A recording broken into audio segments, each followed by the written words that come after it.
So hello everyone and good evening सभी को। उम्मीद करता हूँ मेरी वॉइस प्रॉपर आ रही होगी सभी, तो एक बार कंफर्म करेंगे।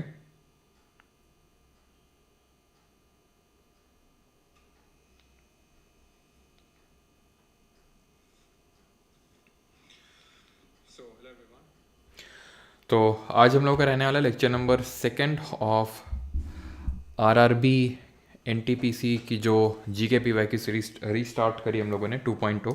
ठीक है, तो sound bit loud. Okay, alright, चलिए तो लेक्चर नंबर 2 स्टार्ट करते हैं। एंड लेक्चर नंबर 1 का आखिरी क्वेश्चन तो मैंने रखा ही नहीं। चलो तो आखिरी में ही बता देंगे जो भी क्वेश्चन था उसका आंसर। ठीक है, उसको आखिरी में डील कर लेंगे। जो भी कल मैंने क्वेश्चन पूछा था आपसे उसको लास्ट में देखेंगे। ओके, वॉइस क्लियर है। एंड हिंदी के नोट्स, इंग्लिश के नोट्स तो जो कल के लेक्चर के थे वो आप लोगों के अपलोड हो चुके हैं परमार एकेडमी ऐप पे। अगर आप जाएंगे तो पहले वाले नोट्स सभी के लिए फ्री हैं, लेकिन जो हिंदी के नोट्स बनाते हैं, ठीक है, एक्चुअल में उनके फादर जी की डेथ हो गई है। ठीक है, इज़ नो मोर। जो उनके फादर हैं, एक्चुअली उनका कैंसर का ट्रीटमेंट चल रहा था काफ़ी टाइम से, एंड उसी की वजह से उनकी डेथ हो गई है। ठीक है, तो इसी वजह से वो अभी नोट्स नहीं बन पाए हिंदी वाले, क्योंकि हिंदी के एक्चुअल में नोट्स वही बनाते हैं सारे बैच वाले या फिर जो भी होते हैं। तो इसी कारणवश हिंदी के नोट्स अभी आपको नहीं, मतलब ऐसा नहीं कि मिल नहीं पाएंगे, टेम्परेरी तौर से हम देखते हैं कोई और जो हिंदी के नोट्स बना सकता है हमारी टीम में, तो उससे बनवा के आपको जल्द से जल्द अवेलेबल करवाए जाएंगे। ठीक है, तो बाकी जैसे ही वो रिज्यूम करेंगे तो फिर परमानेंट हो जाएंगे, कि उनके नोट्स काफ़ी शानदार टाइप होते हैं सोनू जी के। बाकी इंग्लिश के जो नोट्स हैं वो आप लोगों के ऑलरेडी अपलोड हो चुके हैं। जैसे कि मैंने आपको बताया था, जो पहले लेक्चर के नोट्स होंगे वो सभी के लिए फ्री होंगे, सो दैट आप एक बार देख सकें कि कैसे क्या हैं आपके नोट्स। तो वहाँ से जाकर आप देख सकते हैं अगर आपको देखने हैं। Alright, okay.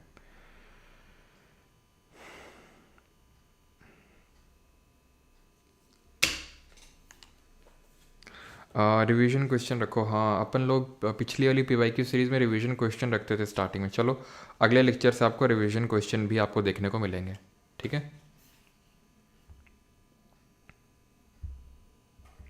नोट्स को ऑफ़र लाती है। अब नोट्स में क्या ऑफ़र लाए यार? कौन सा ऑफ़र चला? अभी कौन सा कोई त्यौहार चल रहा है? कुछ है बताओ। चलो तो शुरू किया जाए फिर आज का लेक्चर। पहला क्वेश्चन, और कल की तरह ही आपको आज का भी स्कोर एकदम देखते चलना है कि आपने कितना क्या स्कोर कर रहे हैं। ठीक है, वो सारी चीज़ें आप एकदम पकड़ बना के रखेंगे। ठीक है, 20 क्वेश्चन जीके के होंगे, देन आखिरी के 5 आपके साइंस के। Now which among the following is not required to be the vice president of India? निम्नलिखित में से किसे भारत को उपराष्ट्रपति बनने की आवश्यकता नहीं है? यानी कि इनमें से क्या क्वालिफिकेशन रिक्वायर्ड नहीं होती है वाइस प्रेसिडेंट ऑफ इंडिया बनने के लिए? ऑप्शंस आपके सामने हैं, पढ़िए और आंसर दीजिए। तो वाइस प्रेसिडेंट की अगर क्वालिफिकेशंस की बात करें सर,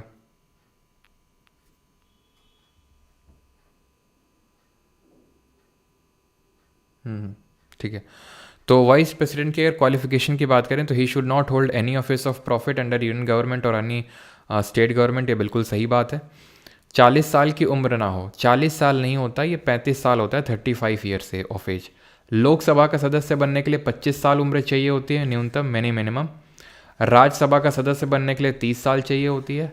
आपको अगर प्रेसिडेंट का चुनाव लड़ना है, राष्ट्रपति का, उपराष्ट्रपति का, राज्यपाल का यानी गवर्नर का, तो 35 ईयर्स ऑफ एज आपको चाहिए। यहाँ पर 40 लिखा है, इस वजह से ये गलत हो जाएगा, और नॉट ही पूछा था। ठीक है, तो नॉट ही पूछा था, तो ऑप्शन नंबर सेकंड यहाँ पे सही आंसर हो जाएगा। भारत का नागरिक होना चाहिए and he should be qualified for election as a member of Rajya Sabha. ये भी बिल्कुल सही है। अच्छा, यही सेम चीज़ जब हम प्रेसिडेंट की बात करते हैं तो सारी चीज़ें सेम होती हैं except one thing, and that is Rajya Sabha की जगह लोकसभा हो जाता है। He should be qualified for election as a member of Lok Sabha. ये चीज़ हो जाता है प्रेसिडेंट के केस में, राष्ट्रपति के केस में। वाइस प्रेसिडेंट की अगर बात करें, उपराष्ट्रपति की, तो आर्टिकल नंबर 63 से लेकर 73, वैसे तो अगर हम मेनली देखें तो 70 तक दिया हुआ है। ठीक है, 70 तक ही दिया हुआ है, 63 ऑनवर्ड्स। और वाइस प्रेसिडेंट हमारा यूनियन एग्जीक्यूटिव का पार्ट होता है। यूनियन एग्जीक्यूटिव का पार्ट कौन कौन होता है? जो संघ की कार्यपालिका होती है उसका हिस्सा कौन कौन होता है? तो उसका हिस्सा होता है हमारा सबसे पहले तो देश का राष्ट्रपति यानी प्रेसिडेंट, देन उपराष्ट्रपति यानी कि vice president, then prime minister and his council of minister, प्रधानमंत्री और मंत्रिपरिषद, देन आ जाएंगे आपके अटॉर्नी जनरल यानी कि महान्यायवादी। ठीक है, तो वाइस प्रेसिडेंट 63 से 70 तक है। 63 क्या बोलता है article number 63? There shall be a vice president of India, यानी कि भारत का एक उपराष्ट्रपति होना चाहिए। जो पहला आर्टिकल होता है, जो पहला अनुच्छेद होता है, वो उस पर्टिकुलर ऑफिस के बारे में हमें बताता है। जैसे कि हम प्रेसिडेंट के बारे में जब बात करते हैं तो 52 से 62 तक है प्रेसिडेंट के बारे में। तो 52 क्या बोलता है? There shall be a president of India. 64 क्या बोलता है? कि जो वाइस प्रेसिडेंट होगा shall be the ex officio chairperson of Rajya Sabha, यानी कि राज्यसभा का पदेन सभापति होता है जो देश का उपराष्ट्रपति होता है। जैसे कि अभी कौन है? जगदीप धनखड़। तो आपने देखा होगा वो राज्यसभा की जो प्रोसीडिंग्स होती है उसको वो कैरी ऑन करते हैं, उसको लीड करते हैं, वो उसको प्रिसाइड करते हैं वो। ठीक है, यहाँ पर 65 में vice president to act as president, यानी कि उपराष्ट्रपति राष्ट्रपति की तरह एक्ट करेगा। कब? ठीक है, कब? जब अगर कैजुअल वैकेंसी हो जाए या फिर एब्सेंसी हो जाए। इन केस ऑफ एब्सेंसी, अगर वो एब्सेंट हो प्रेसिडेंट और वैकेंट हो जाए उसका ऑफिस। एब्सेंट और वैकेंट में अंतर पता होना चाहिए। एब्सेंट होता है टेम्पररी तौर से, मतलब है वो डेथ हो गया या तो रिजाइन दे दिया या तो उसको रिमूव कर दिया गया, वैकेंट हो गया वो। ठीक है, 66 किसकी बात करता है? इलेक्शन ऑफ वाइस प्रेसिडेंट की बात करता है। और कमेंट में आप बताएंगे कि जो देश का उपराष्ट्रपति होता है उसका इलेक्शन यानी कि जो चुनाव होता है उसमें कौन कौन पार्टिसिपेट करता है। 67 की बात करेंगे तो इसमें टर्म दिया हुआ है, टर्म ऑफ ऑफिस। तो टर्म कितने साल का होता है जरा बताएंगे? तो इलेक्शन में कौन हिस्सा लेता है? वाइस प्रेसिडेंट के इलेक्शन में वही हिस्सा लेते हैं जो प्रेसिडेंट को हटाते हैं, all member of parliament, all MPs. यही लोग आर्टिकल नंबर 61 के तहत जो प्रेसिडेंट का इम्पीचमेंट होता है उसमें भी पार्टिसिपेट करते हैं, all MPs, all member of parliament. Term होता है 5 साल का। ठीक है, 68 की बात करेंगे तो 68 में दिया हुआ है time of holding election to fill the vacancy, time of holding election to fill the vacancy. अगर वैकेंसी हो गई है, इलेक्शन टू फिल वैकेंसी, है ना, अगर वैकेंसी हो गई किसी कारणवश, है ना, वाइस प्रेसिडेंट को हटा दिया गया, डेथ हो गया, रिजाइन दे दिया, तो उस केस में क्या मतलब कितने टाइम के अंदर आपको भरना है जो वैकेंसी हो गई, क्रिएट हो गई वो। 69 की बात करेंगे तो इसमें ओथ दिया हुआ है, शपथ। शपथ कौन दिलाता है इसको जरा बताएंगे? वाइस प्रेसिडेंट को ओथ कौन दिलाएगा ये आपको बताना। तो 69 तक ही हम देखेंगे। यहाँ पे ये लिस्ट लिखी हुई वाइस प्रेसिडेंट की। सबसे पहले थे सर्वपल्ली राधाकृष्णन, ये सबसे लॉन्गेस्ट सर्विंग वाइस प्रेसिडेंट भी थे ये इंडिया के। लॉन्गेस्ट सर्विंग यानी कि सबसे लंबे समय तक। ठीक है, 2 टर्म पूरे सर्व किए थे। ऐसे हामिद अंसारी ने भी वैसे 2 टर्म सर्व कर रखे हैं। जाकिर हुसैन थे। ठीक है, ये देश के दूसरे राष्ट्रपति बनते हैं। ये जो दूसरे उपराष्ट्रपति थे ये तीसरे राष्ट्रपति बनते हैं और इनकी राष्ट्रपति पद पर रहते हुए डेथ हो जाती है। तब वीवी गिरी वाइस प्रेसिडेंट थे और ये इनको प्रेसिडेंट बनना था क्योंकि हमने देखा है कि वाइस प्रेसिडेंट ही प्रेसिडेंट का पद निभाएगा जब वो एब्सेंट या वैकेंट हो जाएगा। तो 65 आर्टिकल के तहत। लेकिन हुआ क्या, इन्होंने बोला कि रिजाइन दे दिया इन्होंने वाइस प्रेसिडेंट से क्योंकि इनको प्रेसिडेंट का चुनाव लड़ना था। तो प्रेसिडेंट बाद में ये बन भी गए। तो ये चौथे राष्ट्रपति बनते हैं देश के, है ना, यानी कि जो उपराष्ट्रपति था वही बाद में राष्ट्रपति ही बन रहा है जाके, है ना। देन अगर हम देखें तो ये हमारा लिस्ट है पूरा। जो वेंकैया नायडू जी हैं 13th नंबर के थे और 14th नंबर के कौन है अभी? जगदीप धनखड़। और जो वेंकैया नायडू हैं ये देश के पहले उपराष्ट्रपति हैं जो कि जन्म हुआ है जिनका इंडिपेंडेंट इंडिया में, आज़ाद भारत में। क्लियर है यहाँ तक सभी को चीज़? आगे बढ़ते हैं। The Kolar gold field, Kolar gold field ये किस स्टेट में लोकेटेड है, किस राज्य में ये सिचुएटेड है आपके? सर जूम कर दीजिए। अच्छा, दिखाई नहीं दे रहा था क्या?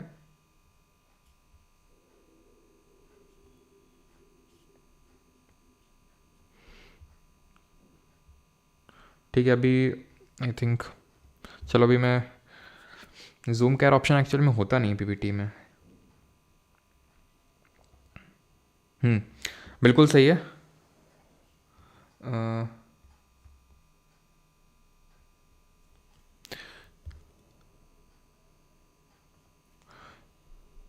ना ना ना ना ना ना ना, अच्छा अच्छा अच्छा अच्छा, समझ गया मैं, ओके। वही मैं सोचूं चीफ जस्टिस क्या लिख रहा। इसका जो मैंने आपसे आंसर पूछा था, ओथ कौन दिलाता है, तो भाई ओथ चीफ जस्टिस नहीं दिलाता है, प्रेसिडेंट दिलाता है, ध्यान रखना। प्रेसिडेंट ओथ दिलाता है, प्रेसिडेंट को चीफ जस्टिस ऑफ इंडिया दिलाता है, ठीक है, ये चीज़ ध्यान रखिएगा। कोलार गोल्डफील्ड की अगर बात करें तो आपने केजीएफ मूवी देखी होगी, तो एक्चुअली में वही केजीएफ है, ये कर्नाटक में है। कर्नाटक में और कौन सी माइन है, हुट्टी गोल्ड माइंस हैं, ठीक है। कोलार गोल्डफील्ड है जो कि अभी बंद हो चुकी है, और हुट्टी है। झारखंड में अगर हम देखें तो बहुत सारी माइंस हैं, जैसे कि कोल की भी माइंस हैं, ठीक है, मीका की भी माइन है, आयरन की भी माइन है, एंड कॉपर की भी माइन है। तो कोल की बात करेंगे तो झरिया है और बोकारो है, झरिया और बोकारो। मीका की बात करेंगे तो कोडरमा है। आयरन की अगर बात करेंगे तो नोआ मुंडी है, नोआ मुंडी। और कॉपर की अगर बात करेंगे तो घाट शिला है। ये सब कहाँ पर पड़ती हैं, झारखंड में, घाट शिला, ठीक है। एंड बस, ठीक है, तो ये ध्यान रखिएगा जितनी भी आपकी ये माइंस है यहाँ पे। अगला है हमारा विच ऑफ द फॉलोइंग, और कुद्रेमुख भी ध्यान रखना, कुद्रेमुख कर्नाटक में है, कुद्रेमुख, ये आपकी फेमस आयरन ओर माइंस हैं, ठीक है। कुद्रेमुख का मतलब होता है जो हॉर्स शू शेप होता है, ठीक है, इसको हम बोलते हैं वैसे, जो ये माइंस हैं ये हॉर्स शू शेप की हैं, इसलिए इनको कुद्रेमुख बोला जाता है, ठीक है। कुद्रेमुख ये आयरन ओर माइंस हैं, ये कर्नाटक में ही है, ठीक है, लॉ अयस्क। अगला है विच of the following statements is correct regarding the demand curve.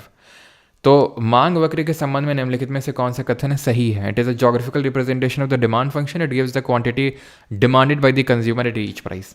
तो डिमांड कर्व क्या होता है, तो डिमांड कर्व हमें ये बताता है कि जब जब प्राइस बढ़ेगा तब तब जो क्वांटिटी डिमांडेड होगी, ठीक है, क्वांटिटी डिमांडेड वो कम होगी।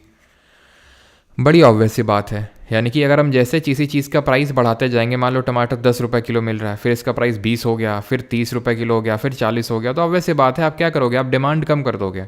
अभी अगर मान लेते हैं कि हो सकता है ये 1 किलो है, ये 2 किलो है, ये 3 किलो है और ये 4 किलो है, ठीक है। तो जब प्राइस 10 रुपये किलो होता है तो आप 4 किलो डिमांड करते हो।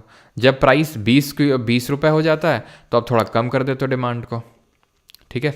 आप क्या कर देते हो, कम कर देते हो डिमांड को, यहाँ पे आएगा। जब 30 होगा तो आप और कम कर दोगे, 2 किलो कर दोगे। जब बहुत ज़्यादा प्राइस बढ़ेगा तो और कम कर दोगे, यानी कि इस तरह से ये नेगेटिव स्लोपिंग कर्व बनता है, डाउनवर्ड कर्व बनता है, ठीक है। नेगेटिव स्लोपिंग या फिर डाउनवर्ड कर्व बनता है, ये आपका डाउनवर्ड कर्व बनता है आपका ये, ठीक है। तो ये बात आपका सही हो जाएगा। It is a graphical representation, it gives the quantity demanded for the consumer at each price, option number second. इसी तरह सप्लाई कर्व होता है, ठीक है। सप्लाई कर्व ये आपका होता है कुछ इस तरह से, यहाँ पर प्राइस, यहाँ पर क्वांटिटी सप्लाइड लिखते हैं। अब क्वांटिटी की सप्लाई कौन करता है, जो प्रोड्यूसर होता है, जो प्रोड्यूस करता है। जैसे टमाटर अगर मैं उगाता हूँ, टमाटर का थोक विक्रेता हूँ मैं, ठीक है, तो सब्जी मंडी में टमाटर लेके जाता हूँ, तो जैसे मुझे पता चलेगा कि यार टमाटर का जो मूल्य है वो मुझे 10 रुपये, टमाटर का जो रेट चल रहा है 10 रुपये, तो मैं उतना इंटरेस्टेड होऊंगा नहीं, तो मैं कम ही प्रोड्यूस करूँगा। जैसे ही प्राइस और बढ़ेगा मैं और ज़्यादा प्रोड्यूस करूँगा। ये 1 है, ये 2 रुपये, 2 किलो है तो मैं 2 किलो प्रोड्यूस करूँगा। जैसे और प्राइस बढ़ेगा तो मैं और ज़्यादा प्रोड्यूस करूँगा, क्यों, क्योंकि मुझे और अच्छा रेट मिलेगा। तो ये कुछ इस तरह का पॉजिटिव स्लोपिंग कर्व मिलेगा। कैसा कर्व मिलेगा, पॉजिटिव स्लोपिंग। ये कैसा कर्व है, नेगेटिव स्लोपिंग या फिर डाउनवर्ड कर्व। इतनी बात क्लियर हो गई। अब अगर कभी आपसे पूछ ले कि शिफ्ट और मूवमेंट क्या होता है कर्व में, तो मूवमेंट तो आपने जो अभी देखा ना, मूवमेंट कि जिस तरह से प्राइस चेंज होने पे आपकी डिमांड ऊपर नीचे हो रही थी, लेकिन हमने यहाँ पे इनकम को कांस्टेंट रखा है, हमने आपकी प्रेफरेंस को कांस्टेंट रखा है, ठीक है। हमने price of substitute, price of other goods, substitute या फिर कॉम्प्लीमेंट्री जो गुड्स हैं उनका प्राइस सेम रखा है, हमने उनका चेंज नहीं किया। फॉर एग्जांपल मान लो कि प्राइस बढ़ रहा है लेकिन मेरी इनकम भी बढ़ रही है, तो हो सकता है कि यार मैं डिमांड कम ही ना करूं और ज़्यादा कर दूं। तो इन सारी चीज़ों को कांस्टेंट रखते हुए प्राइस में चेंज होने पे क्वांटिटी डिमांडेड जब चेंज होती है तो उसको मूवमेंट बोलते हैं, ठीक।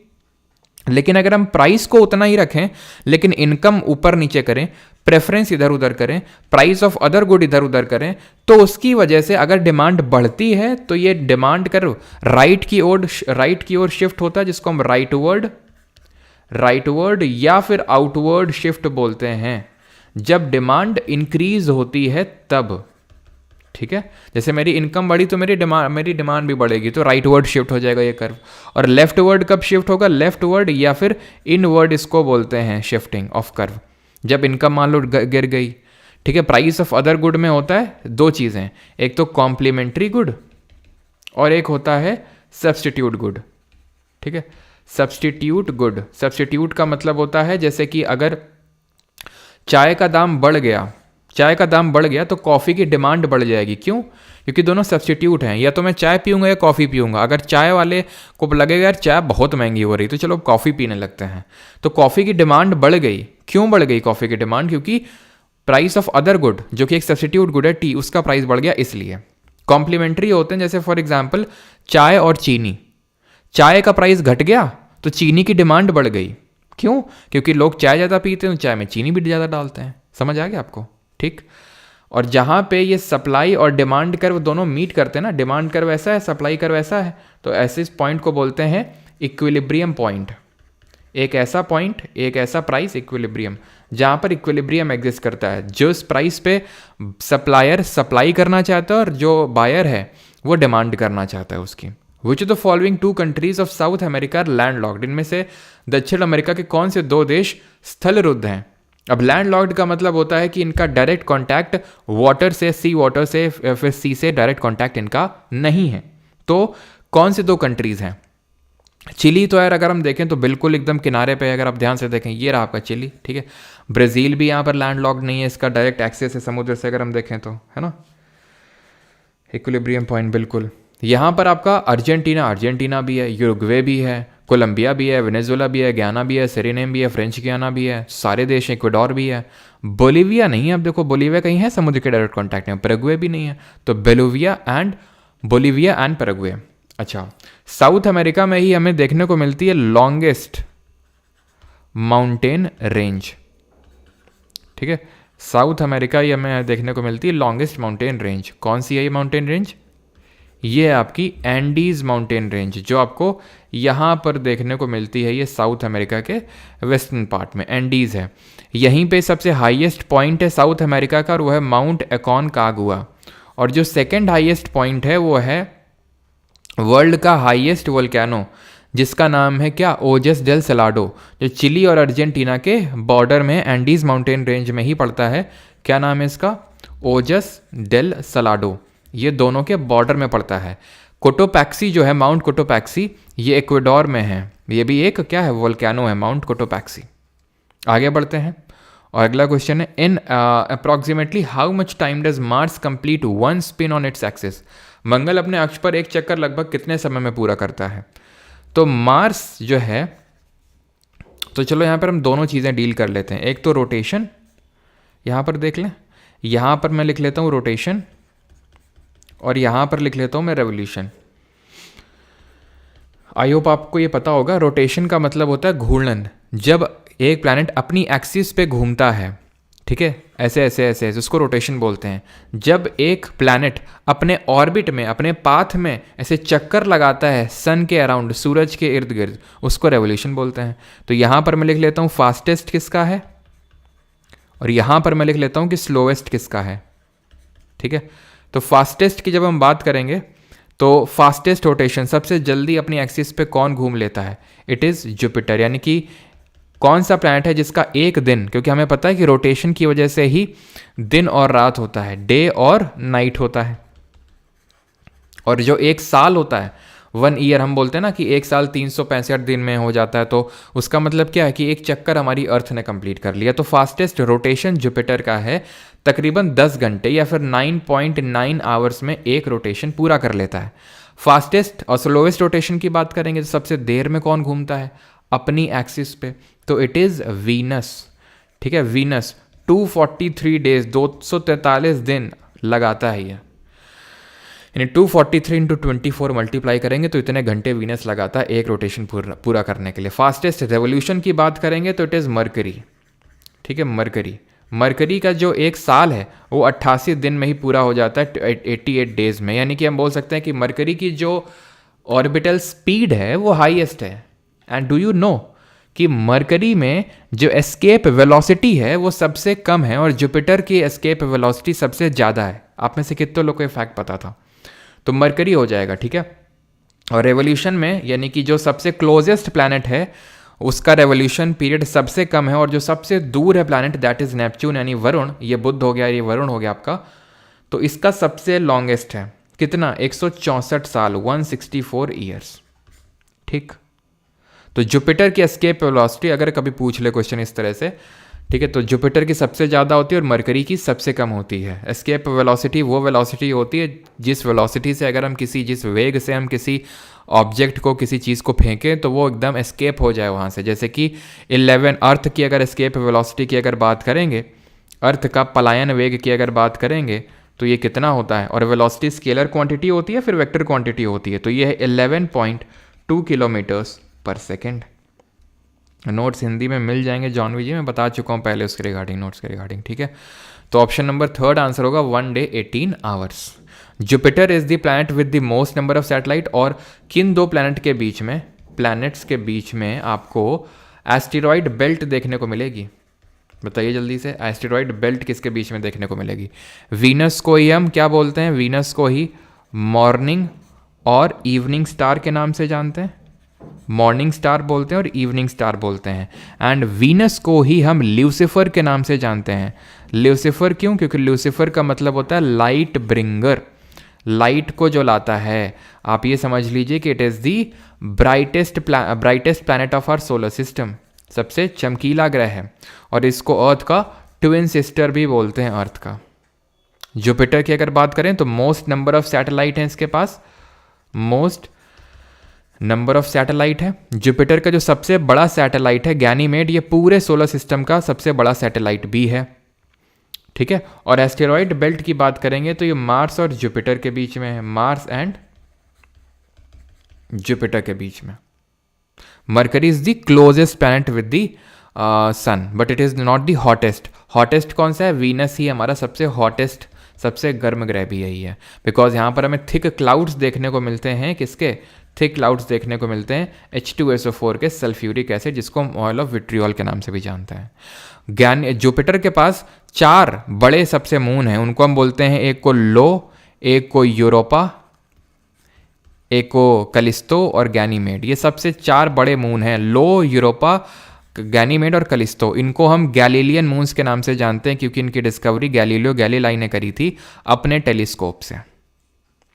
Which citizen of the Republic of India was awarded the Nobel Peace Prize in the year 2014? Bharat गणराज्य के किस नागरिक को वर्ष 2014 में नोबेल शांति पुरस्कार से सम्मानित किया गया था? शांति पुरस्कार। अमर्त्य सेन तो भाई इकोनॉमिस्ट हैं, ठीक है, तो इनको इकोनॉमिक्स में नोबेल प्राइज़ मिला था 1998 में, 1998 में। सीवी रमन जी को फिजिक्स के लिए मिला था, किसके लिए? लाइट की स्कैटरिंग की डिस्कवरी करने के लिए 1930 में, 1930 में इनको मिला था फिजिक्स के लिए, जिसको हम रमन इफेक्ट के नाम से जानते हैं, लाइट स्कैटरिंग, उसकी डिस्कवरी करने के लिए। और जरा बताइए इनको भारत रत्न, इंडिया का हाईएस्ट सेलिंग अवार्ड कब दिया गया था? तो कैलाश सत्यार्थी जी को ये मिला था नोबेल पीस प्राइज़ 2014 में। किसके साथ? पाकिस्तान की कौन थी जिनके साथ ये मिला था? रविन्द्रनाथ टैगोर जी को। ये पहले इंडियन थे जिनको कि नोबेल मिला, और इनको लिटरेचर के लिए मिला था। कौन सी लिटरेचर थी इनकी जिसके लिए मिला था? तो इनको मलाला यूसुफजई के साथ मिला था, कैलाश सत्यार्थी जी को। और C V Raman ji was the first recipient of the Bharat Ratna award, पहले रेसिपिएंट थे। पहले रेसिपिएंट में 3 लोग थे, एक तो सीवी रमन थे, ठीक है, एक तो सीवी रमन जी थे, एक सी राजगोपालाचारी थे, राजगोपालाचारी, और एक थे हमारे देश के पहले उपराष्ट्रपति सर्वपल्ली राधाकृष्णन जी, ठीक है। इन तीनों लोगों को मिला था। और कब मिला था? 1954, ध्यान रखिएगा, 1954। और इनको मिला था गीतांजलि के लिए। अगला क्वेश्चन है, Madhubani style of painting originated in the state of. तो जो चित्रकला की मधुबनी शैली है, इसकी उत्पत्ति किस राज्य में हुई थी? गुजरात, कर्नाटक, बिहार या राजस्थान? तो यहाँ पर अगर हम बात करेंगे, आई थिंक सभी को पता होगा, मधुबनी ये ओरिजिनेट हुई कहाँ पर, बिहार में, है ना। और अभी मधुबनी पेंटिंग की साड़ी भी पहन के आई थी निर्मला सीतारमन जी जब उन्होंने बजट प्रेजेंट किया था। ऑब्वियस सी बात है क्योंकि बिहार को इम्प्रेस भी तो करना था। ठीक है, आपको बताना है राजस्थान की कौन सी पेंटिंग फेमस है, और उड़ीसा की कौन सी फेमस पेंटिंग है, महाराष्ट्र की कौन सी फेमस पेंटिंग है, वेस्ट बंगाल की कौन सी फेमस पेंटिंग है। तो राजस्थान की है फाड़ पेंटिंग, उड़ीसा की है पट्टचित्र, जो किस भगवान पे बेस्ड है ये पट्टचित्र, महाराष्ट्र में है वर्ली, और वेस्ट बंगाल में है काली घाट। काली मैया की पूजा होती है ना यहाँ पे, तो ऐसे याद कर सकते हो। ये पेंटिंग बेस्ड है लॉर्ड जगन्नाथ जी पे, लॉर्ड जगन्नाथ जी पे। Ustad Bismillah Khan, an Indian musician credited with popularising the shehnai, received which honour from government of India in 2001। Shehnai को लोकप्रिय बनाने वाले भारतीय संगीतकार उस्ताद बिस्मिल्लाह खान को 2001 में भारत सरकार से कौन सा सम्मान मिला था। तो he was the third musician, ठीक है, थर्ड म्यूजिशियन जिनको भारत रत्न अवार्ड दिया गया था। तीसरे म्यूजिशियन थे ये। पहले दो कौन थे जरा बताइए, फर्स्ट कौन थे और सेकंड कौन थे। तो Bharat Ratna option number first सही आंसर होगा 2001 में। फर्स्ट जो मिला था वो MS Subbulakshmi, queen of Carnatic music कही जाने वाली एमएस सुब्बुलक्ष्मी जी को मिला था। कब मिला था, 1998 में मिला था। इनको हम किस नाम से जानते हैं, queen of Carnatic music. Carnatic music मतलब कर्नाटक संगीत, जो साउथ इंडिया का म्यूजिक है उसको हम बोलते हैं कार्नेटिक म्यूजिक, ठीक है। सेकंड की अगर हम बात करेंगे तो सेकंड थे पंडित रविशंकर। पंडित रविशंकर, इनको मिला था 1999 में, 1999। और ये किससे संबंधित है जरा बताएंगे, पंडित रविशंकर जी। और इनके ही शिष्य हैं जो अभी काफ़ी फेमस हो रहे हैं, जिनका नाम है ऋषभ रिखीराम शर्मा, जो क्या बजाते हैं, सितार। और वो ऋषभ रिखीराम शर्मा इनके सबसे यंगेस्ट एक शिष्य हैं। शहनाई और कौन कौन बजाते के एक्सपोनेंट कौन कौन से हैं शहनाई के, तो अली अहमद हुसैन खान, ध्यान रखिएगा, अली अहमद हुसैन खान। वैसे तो मोस्टली आपसे पूछता है इन्हीं के बारे में ही, आपके जो उस्ताद बिस्मिल्लाह खान हैं, ठीक है। अली अहमद हुसैन खान हो गए, और पंडित अनंत लाल हो गए, पंडित अनंत लाल। और ये चीज़ ध्यान में रखिएगा कि जो उस्ताद बिस्मिल्लाह खान है, इन्होंने 1947 में, 1947 में, यानी on the eve of independence day, ठीक है, 15 अगस्त 1947 को रेड फोर्ट में, लाल किला में इन्होंने शहनाई बजाई थी। और जो ईरान का तेहरान है, ठीक है, ईरान का जो तेहरान है वहाँ पे, ठीक है, इनके नाम पे एक ऑडिटोरियम भी है, ठीक है। शहनाई में कितने होल्स होते हैं, ये भी एक बार क्वेश्चन पूछा जा चुका है कि शहनाई में कितने छेद होते हैं।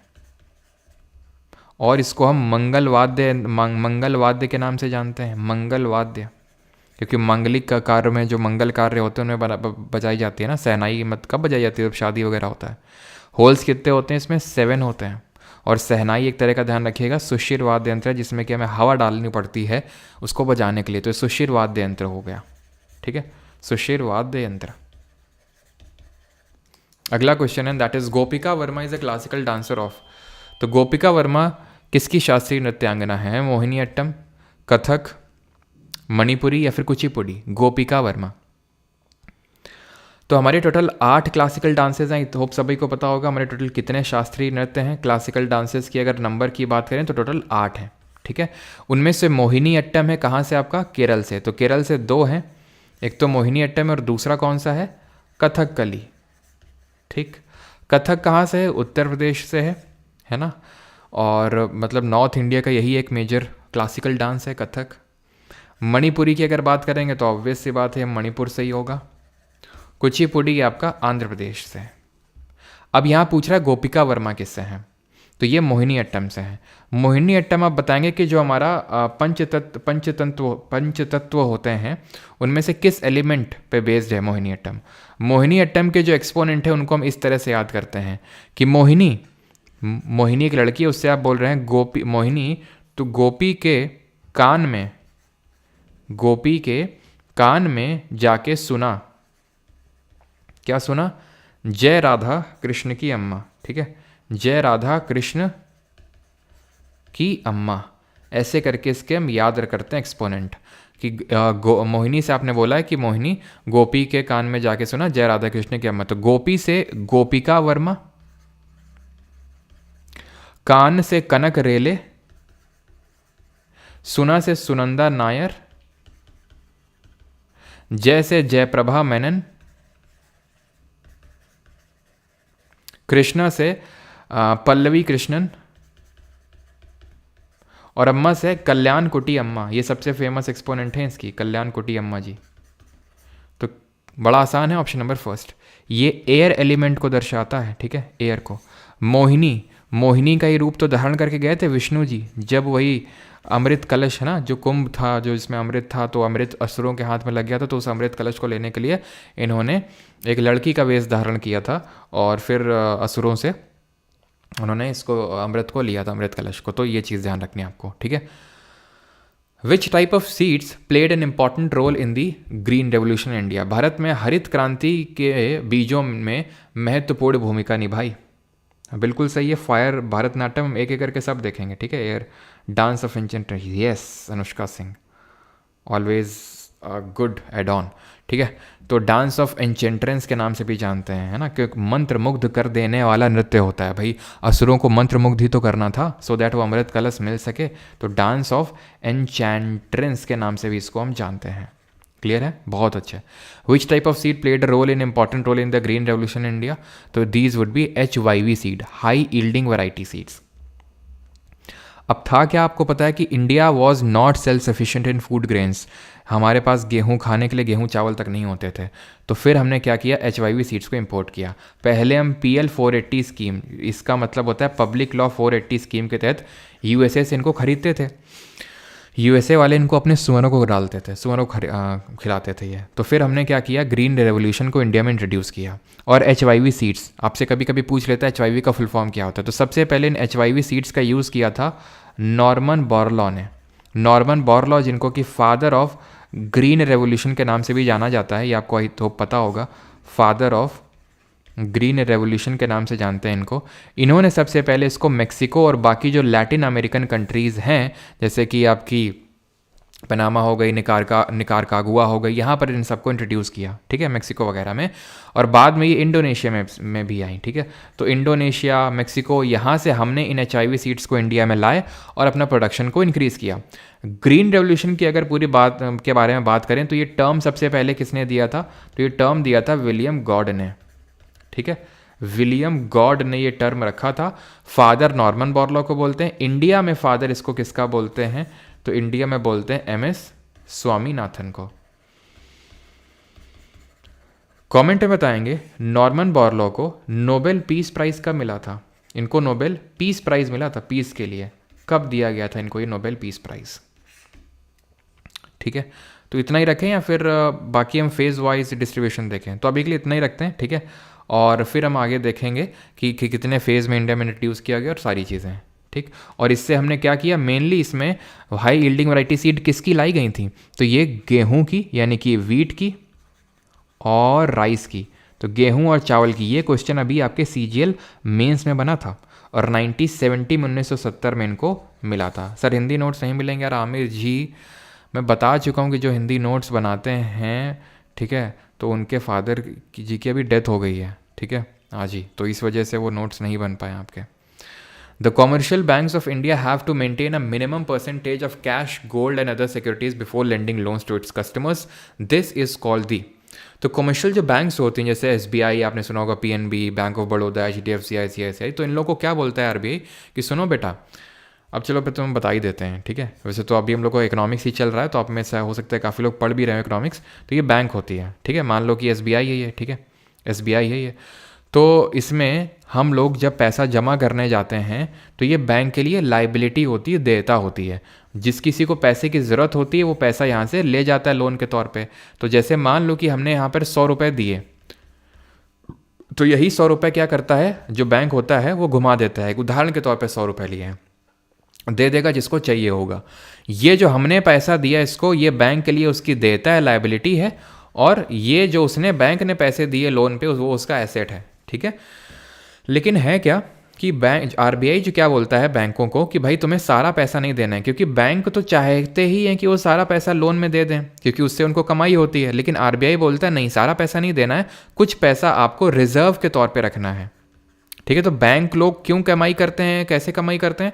100 रुपये उठा दिया, हम लोगों को दे रहे हैं ब्याज 5%, लोन पे उठा रहे हैं 9% पे, तो जो बीच का 4% है वो बैंक रखता है और ये बैंक का स्प्रेड कहलाता है। ठीक है। इकोनॉमिक्स में प्रॉफिट को, यानी कि जो ये मार्जिन होता है उसको स्प्रेड बोलते हैं। तो स्प्रेड क्या हो गया? बैंक का प्रॉफिट। तो आरबीआई बोलता है नहीं, अपने पास भी कुछ संभाल के रखो, अगर मान लो एकदम से जरूरत पड़ गई तो फिर कहाँ से लाओगे सब अगर लोन में दे दोगे? तो आरबीआई बोलता है कि जानकार बनिए, सतर्क रहिए, ये तो बोलता ही है, लेकिन साथ ही साथ बोलता है रिजर्व मेंटेन करके रखिए।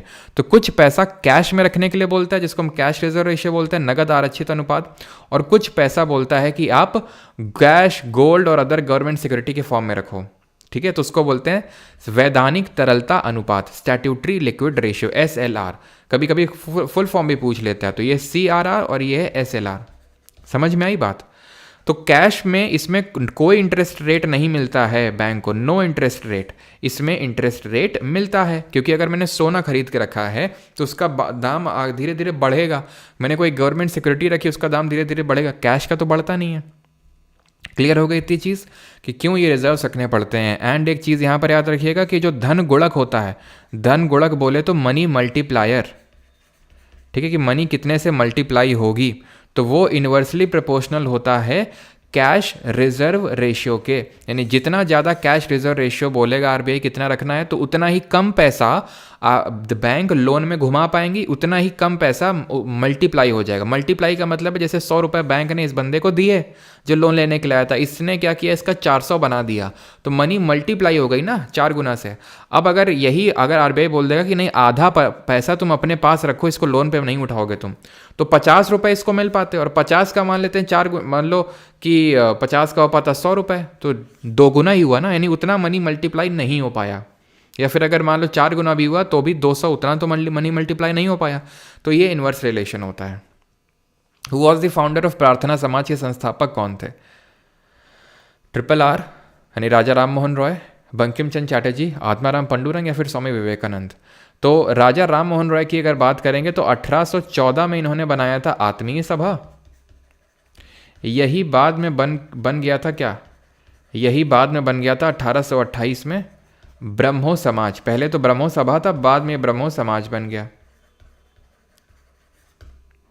राजा का टाइटल इनको अकबर दी सेकंड, अकबर द्वितीय ने दिया था। और इनके कुछ किताबें वगैरह ध्यान रखना, जैसे संवद कामुदी, मिरातुल अखबार।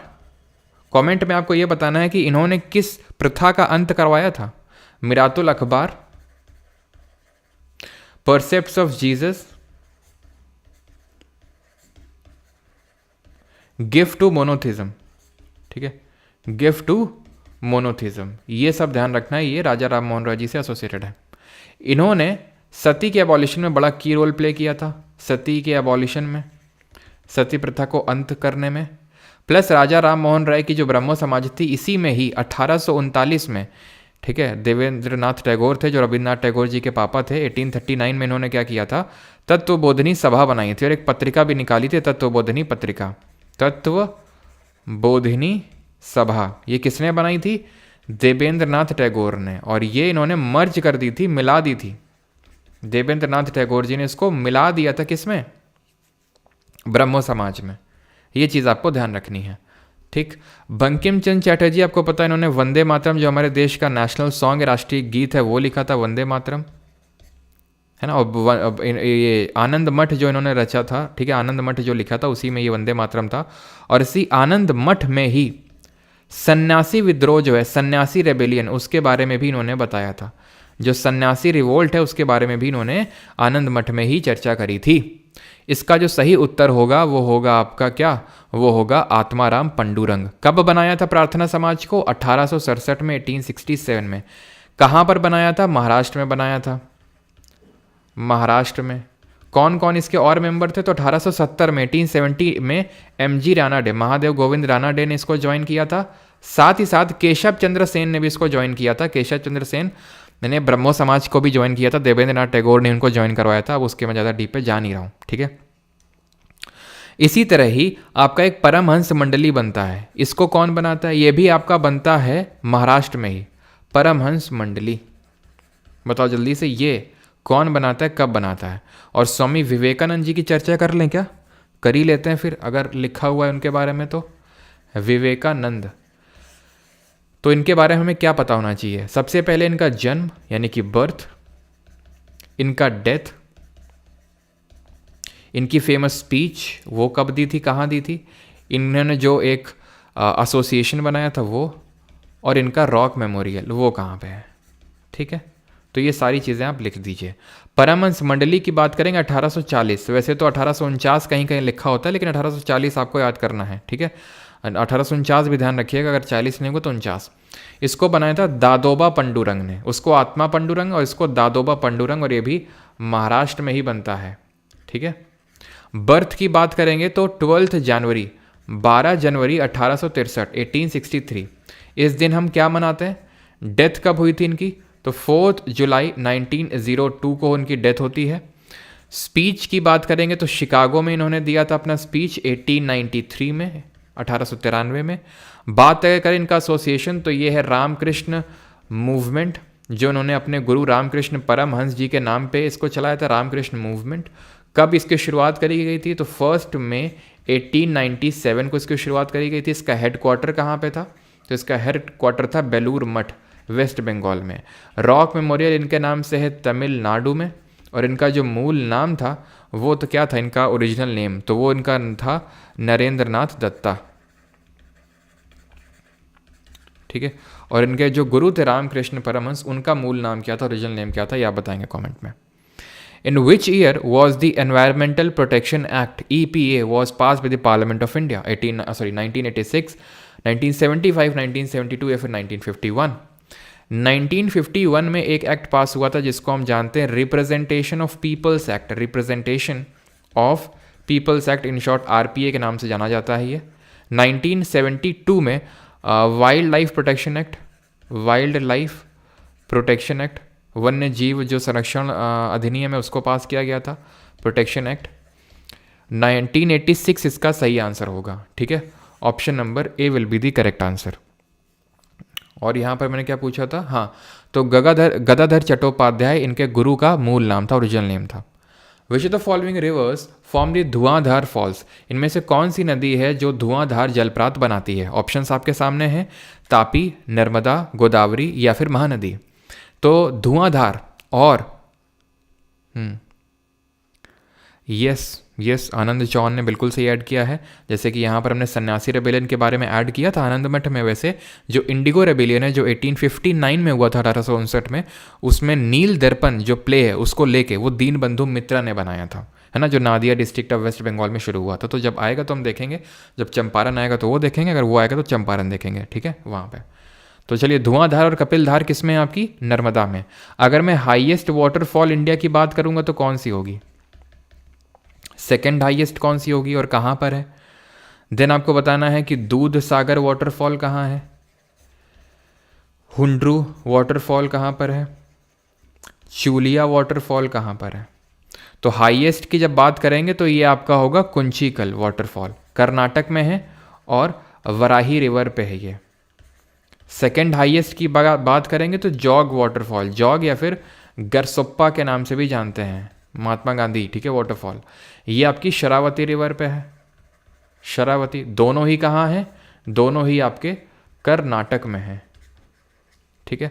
दूध सागर, तो दूध मांडवी पी रही है गोवा में जाके, तो मंडोवी रिवर में है, कहाँ पे? गोवा में, ठीक है। एंड और जो आपका मोरमुगांव पोर्ट है गोवा में, वो किस रिवर की ईस्चुरी में बना हुआ है? ज्वारबद्ध उन्मुख में बना हुआ है। हुंड्रू आपका स्वर्ण रेखा पे है, झारखंड में, Swarna Rekha in the state of Jharkhand. चूलिया आपका चा से चूलिया, चा से चंबल, ठीक है, और चा से च्यवनप्राश, है ना, तो चंबल। और ये कहाँ पर है आपका? ये एमपी में, ठीक है। और क्या था मैंने पूछा था आपसे? हाँ, तो जुआरी रिवर के ईस्चुरी में है आपका, जो गोवा की नदी है उसमें आपका जो मोरमुगांव पोर्ट है वो आपका यहीं पे है, ठीक है, गोवा में। क्लियर? और वर्ल्ड की हाईएस्ट कौन सी है? और ध्यान रखना जो चित्रकूट है ना, चित्रकूट वाटरफॉल, तो चित्रकूट वाटरफॉल है आपका छत्तीसगढ़ में, ठीक है। और चित्रकूट को नायगरा ऑफ इंडिया के नाम से जानते हैं, नायगरा ऑफ इंडिया।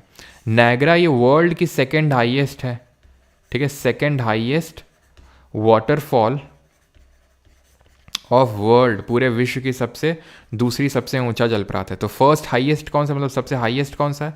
तो हाईएस्ट है आपका एंजल वाटरफॉल, जो कहाँ पर है एंजल? ये आपका पड़ता है वेनेजुएला में।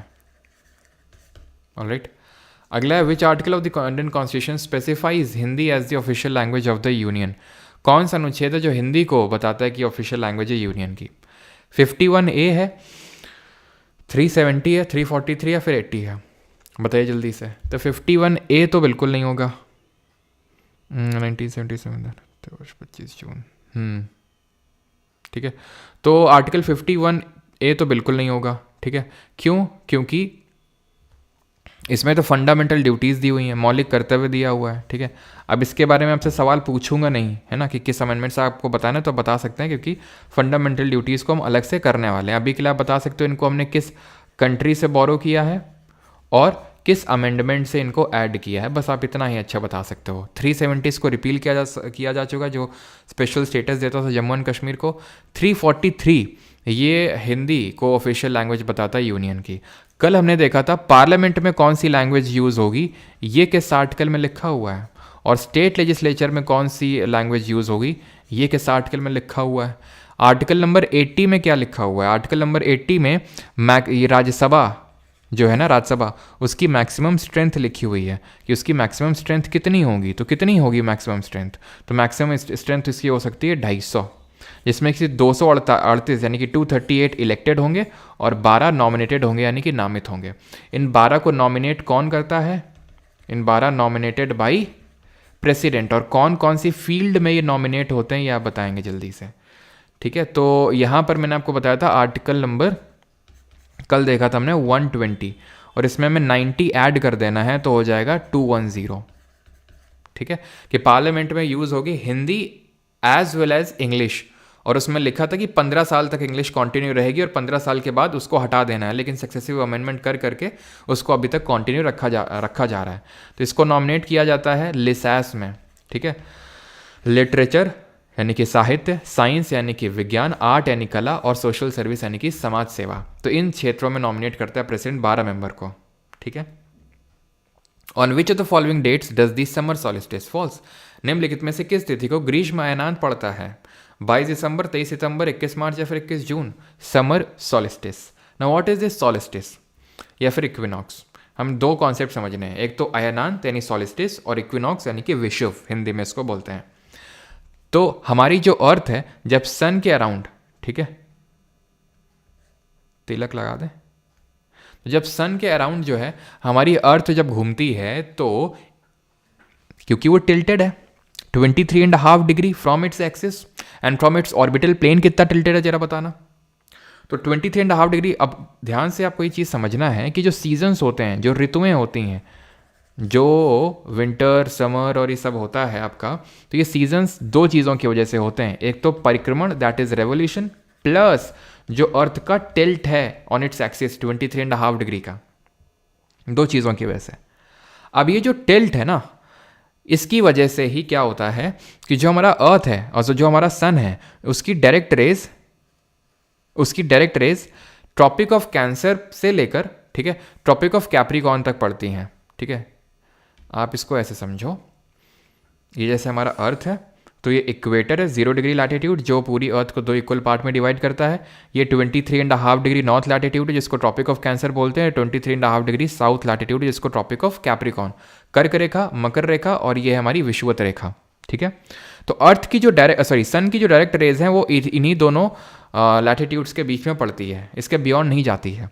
तो जब अर्थ की डायरेक्ट रेज जिस दिन ट्रॉपिक ऑफ कैप्रिकॉर्न पे डायरेक्टली पड़ रही हैं 23.5 डिग्री साउथ लैटिट्यूड पे, तो उसको बोलते हैं विंटर सॉलिस्टिस, यानी क्या बोलेंगे, शीतकालीन अयनांत।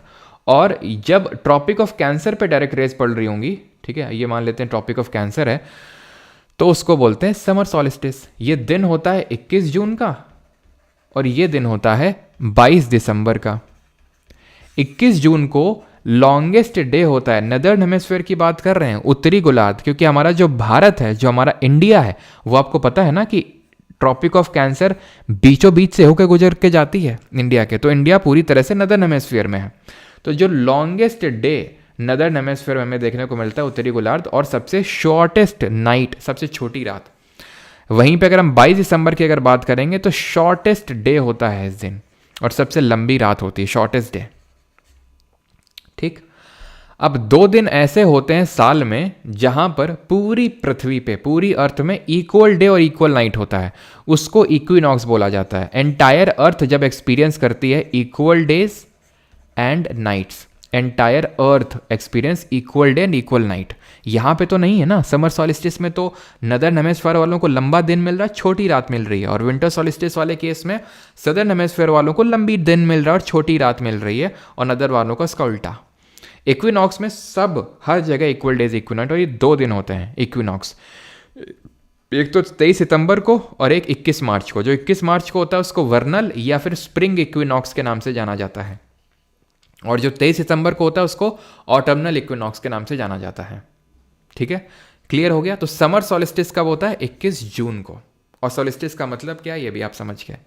ठीक है, और इसी के तहत अगर आप देखें तो ये वाला जो पार्ट है इसमें 6 महीने तक, यहाँ से लेके पूरा यहाँ तक आपका देखें तो 6 महीने तक अंधेरा रहता है। ठीक है, अंधेरा रहता है यहाँ पे, तो 6 मंथ यहाँ पर नाइट, एंड देन उजाला भी एक्सपीरियंस करते हैं 6 महीने तक।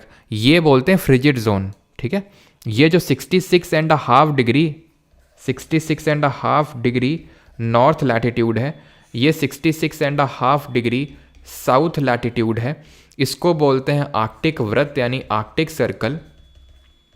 ठीक है, और इसको बोलते हैं एंटार्क्टिक सर्कल, एंटार्क्टिक सर्कल। इसको भी बोलते हैं फ्रिजिड जोन, इसको भी बोलते हैं फ्रिजिड जोन।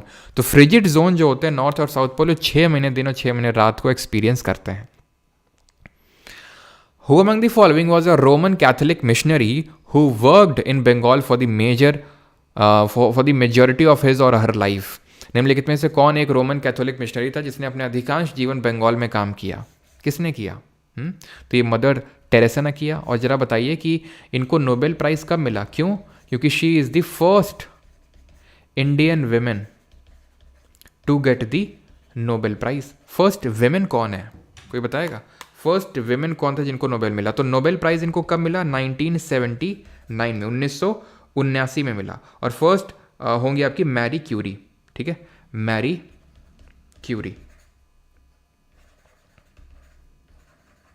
ठीक है, मैरी क्यूरी, ये चीज़ आपको ध्यान रखना है।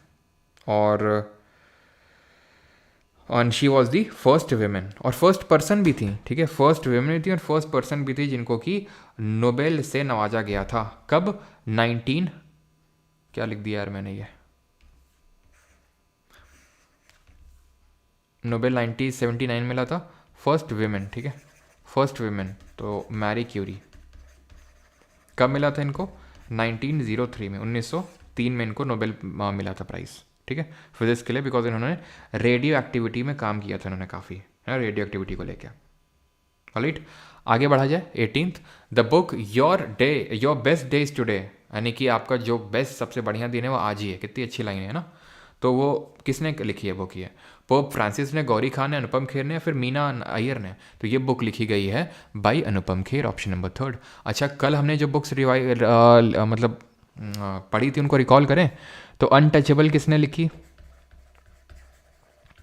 उन्होंने लिखी जिन्होंने स्वॉर्ड एंड सिकल लिखी, स्वॉर्ड एंड सिकल लिखा जिन्होंने, स्वॉर्ड एंड सिकल। ठीक है, और मैंने कौन सी बुक बताई थी आपको? और मैंने आपको बुक बताई थी अगर आपको याद हो तो मालगुडी डेज, मालगुडी डेज। और मैंने आपको बताया था train to Pakistan, train to Pakistan हमने देखा था, प्लस और क्या देखा था? Truth, love and a little malice. मैं पूरा नहीं लिख रहा हूँ, ठीक है, क्योंकि हम रिवाइज कर रहे हैं तो पूरा मत एक्सपेक्ट करना। तो ये लिखा था MRA, दैट इज मुल्क राज आनंद जी ने। और कौन सी इनकी एक थी? Two leaves and a bird भी इनकी थी। और ये थी RK नारायण की, RK नारायण की एक और मैंने आपको बताई थी, द गाइड, द गाइड भी इन्हीं की है ना। Train to Pakistan, truth, love, little malice ये खुशवंत सिंह की है, खुशवंत सिंह। ठीक। 19th, which of the following rocks may also contain fossils of plants, animals and other microorganisms that once lived on them? निम्नलिखित में से किस चट्टान में पौधों, जानवरों और अन्य सूक्ष्म जीवों के जीवाश्म भी हो सकते हैं जो कभी उन पर रहते थे? बताइए। पानी ग्रहण कर लें थोड़ा सा।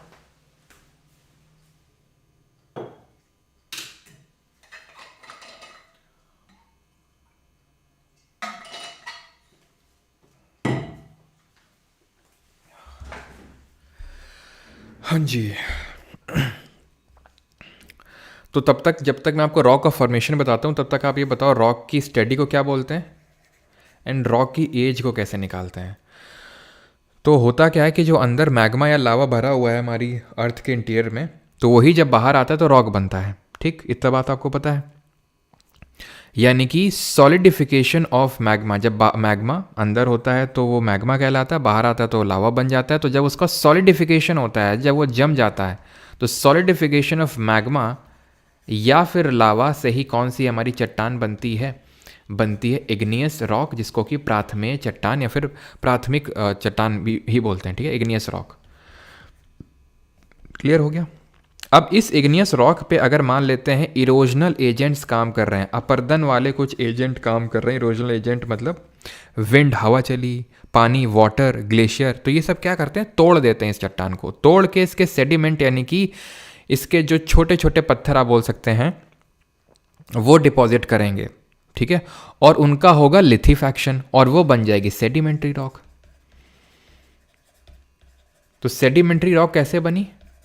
जो छोटे छोटे पत्थर थे उनका लिथिफैक्शन जो हुआ था, उससे सेडिमेंट्री रॉक बनी थी। लिथिफैक्शन मतलब कॉम्पैक्शन, यानी कि छोटे छोटे आपके पत्थर हैं, सेडिमेंट हैं, अवसाद हैं, तो उनसे जम के उनसे वो चपक गए तो सेडिमेंट्री रॉक बन गई। तो इसको हम अवसादी चट्टान बोलते हैं हिंदी में। ठीक है। अब क्योंकि आप सोचो कि ये लेयर बाय लेयर बने होंगे, तो पहली बात तो ये लेयर्स में एग्जिस्ट करती है ये जो रॉक होती है, तो उसी लेयर के बीच में हमें फॉसिल्स यानी जीवाश्म देखने को मिल जाते हैं। जीवाश्म में क्या होते हैं? फॉसिल क्या होते हैं? पुराने पेड़ पौधे या फिर जीव जंतु, उनके हमें अवशेष देखने को मिल जाते हैं। अब इस रॉक में, इग्नियस में या फिर सेडिमेंट्री में, अगर हम कर दें PVT चेंजेस, यानी कि प्रेशर, वॉल्यूम और टेम्परेचर बहुत बढ़ा दें, प्रेशर एकदम से बहुत इंक्रीज कर दें, तो ये बन जाती है, यानी इन रॉक का फॉर्म चेंज हो जाता है। और अंग्रेजी में चेंज इन फॉर्म को बोलते हैं मेटामॉर्फोसिस, तो वहीं से नाम पड़ा मेटामॉर्फिक रॉक। हिंदी में बोलते हैं कायांतरित या फिर रूपांतरित चट्टान, क्योंकि इनका जो रूप है कायाकल्प हो चुका है इनके रूप का। ठीक है, तो कायांतरित या फिर रूपांतरित चट्टान। ठीक, इससे दो टर्म एसोसिएटेड, ध्यान रखियो, लीनिएशन, जहां पर रॉक में लाइंस देखने को मिल रही हैं, एंड लीनिएशन या फिर फोलिएशन भी बोलते हैं, फोलिएशन। और एक है आपका टर्म बैंडिंग। बैंडिंग का मतलब होता है जहां पर हमें ऑल्टरनेट लाइट और डार्क शेड देखने को मिलती है चट्टान में, रॉक में, तो उसको हम मेटामॉर्फिक रॉक बोलते हैं। एग्जाम्पल आप कोट कर सकते हैं कुछ, तो आंसर क्या हो जाएगा? पूछा क्या? Fossils of plant and animal, तो सेडिमेंट्री रॉक हो जाएगा। इंट्रूसिव इग्नियस रॉक क्या होती है? तो मैंने बोला ये वोल्केनो है, मैग्मा बाहर आया, जम गया, तो इग्नियस रॉक बन गई। लेकिन अगर अंदर ही अंदर ये मैग्मा जम जाए तो उसको इंट्रूसिव इग्नियस रॉक बोलते हैं, या फिर इसी को ही हम प्लूटोनिक रॉक के नाम से भी जानते हैं। इसकी स्टडी को बोला जाता है पेट्रोलॉजी। किसकी? रॉक की। फॉसिल्स की स्टडी को क्या बोला जाता है?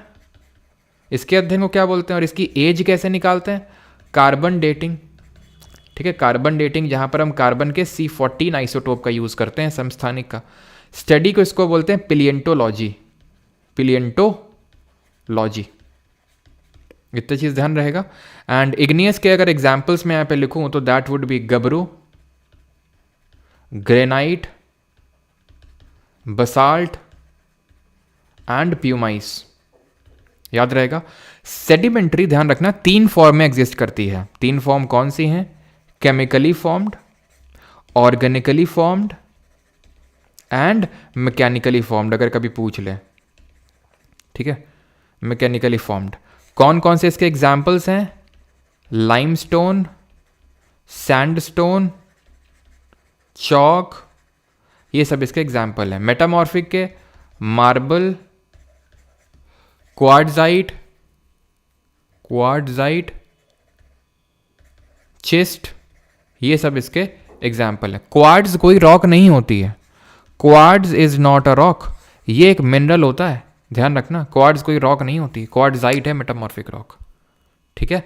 तो इग्नियस और सेडिमेंट्री में ही अगर हम पीवीटी चेंज करवा देते हैं तो मेटामॉर्फिक रॉक बन जाती है, उसका कायाकल्प चेंज हो जाता है। क्या मेटामॉर्फिक से सेडिमेंट्री बन सकती है? बिल्कुल बन सकती है। अगर इसमें इरोजनल एजेंट काम कर जाएं, हवा, पानी और ग्लेशियर, तो उसके अवसाद बन जाएंगे सेडिमेंट, और वो इकट्ठा होकर लिथेफैक्शन होगा सेडिमेंट्री। क्या मेटामॉर्फिक और सेडिमेंट्री इग्नियस बन सकते हैं? बिल्कुल बन सकते हैं। जब ये चट्टान, अब ये मैं पता नहीं आपको पता है तो ठीक है, समझ में आ जाएगा, नहीं तो आप रट्टा मारो जिंदाबाद, कि प्लेट आपस में जब मिलती हैं तो एक प्लेट नीचे चली जाती है। प्लेट है क्या? चट्टान ही तो है। तो ये जब मेटामॉर्फिक और सेडिमेंट्री जब एक नीचे धंसेगी तो ये कांटेक्ट में आएगी लावा के या फिर मैग्मा के, और वो उसको पिघला देगी, और जब पिघला देगी तो वो क्या बन जाएगा? लावा बनेगा। लावा फिर से बाहर निकलेगा और फिर से इग्नियस रॉक बन गया। तो सेडिमेंट्री और मेटामॉर्फिक से भी इग्नियस बन सकता है, और इस पूरे चक्र को बोलते हैं rock cycle. And the last GK question is this: Dash is the largest producer of bauxite in the world. दुनिया में बॉक्साइट का सबसे बड़ा उत्पादक कौन है?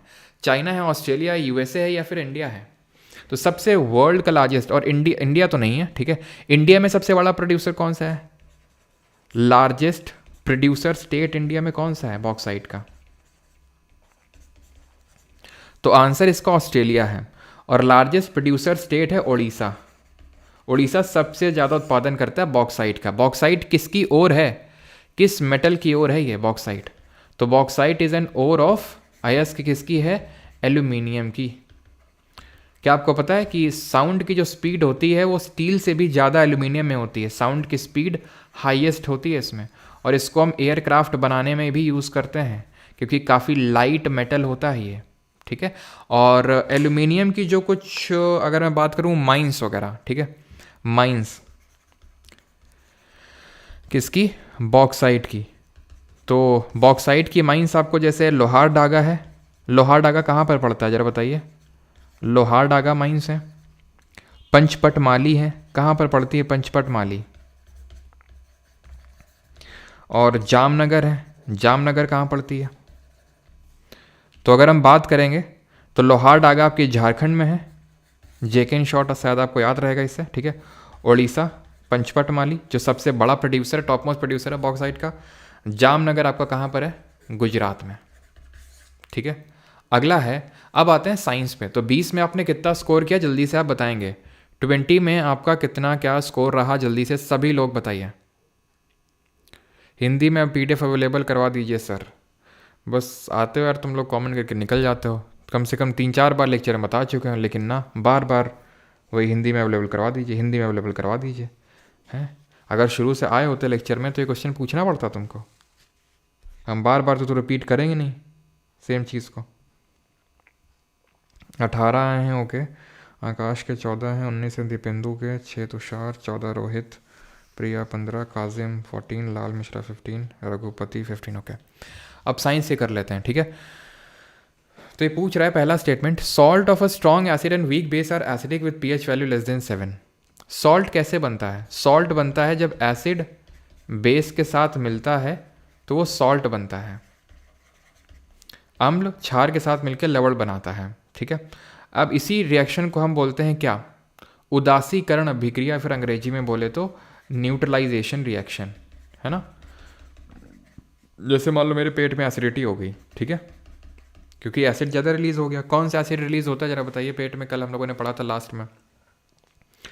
तो पेट की एसिडिटी को कम करने के लिए एंटासिड खाए जाते हैं। एंटासिड वो होते हैं जो पेट की एसिडिटी को कम कर देते हैं, जैसे कि मैग्नीशियम हाइड्रोक्साइड जिसको मिल्क ऑफ मैग्नीशिया बोलते हैं, है ना। बेकिंग पाउडर हो गया, तो ये सब हम लेते हैं तो ये एंटासिड के तौर पे बिहेव करते हैं और एसिड को न्यूट्रलाइज कर देते हैं।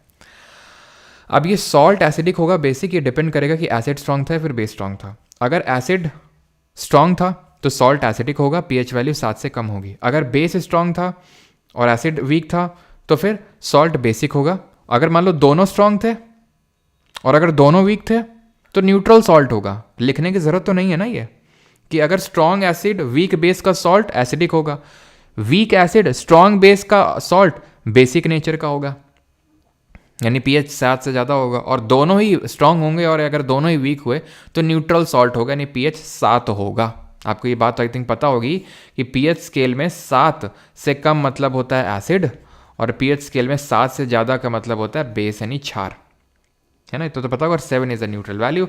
और पीएच में जरा पी का मतलब बताइए क्या होता है जर्मन लैंग्वेज में।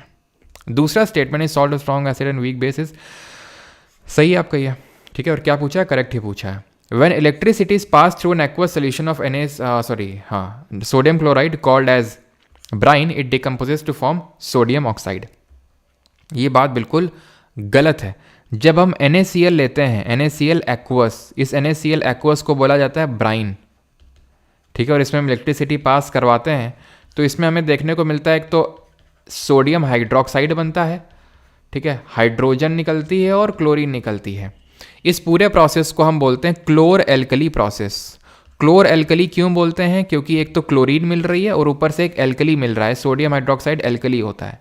एल्कली क्या होता है, दोज बेसिस, वो क्षार जो पानी में घुल जाते हैं, दैट डिजॉल्व इन वाटर, तो जैसे जो भी आपके बेस होंगे जो भी पानी में घुल जाएंगे तो वो आपके एल्कली कहलाएंगे।